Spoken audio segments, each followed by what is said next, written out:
और मेरा पैगाम ये इंपोर्टेड हुकूमत को है कि आज अगर आप ये समझते हैं कि हम हरबे इस्तेमाल करेंगे, FIR काटेंगे, हमारे कारकुनों के खिलाफ FIR करेंगे, मीडिया का मुंह बंद करेंगे, चैनल्स के खिलाफ एक्शन लेंगे, अच्छे अच्छे सहाफियों के खिलाफ उनके ऊपर जुल्म करेंगे ताकि मुल्क छोड़ के चले जाएं।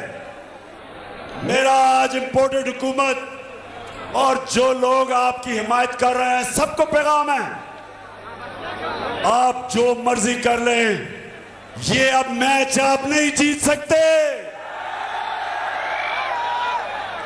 ये मैच अब हार चुके हैं। जितनी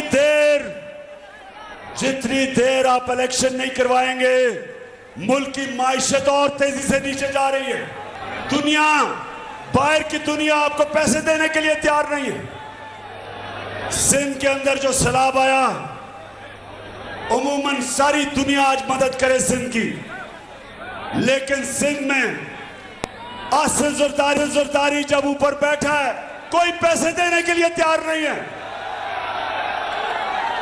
आसिफ जरदारी को पैसे देने का मतलब कि बिल्ले को दूध की हिफाजत करने पे बिठा दिया जाए।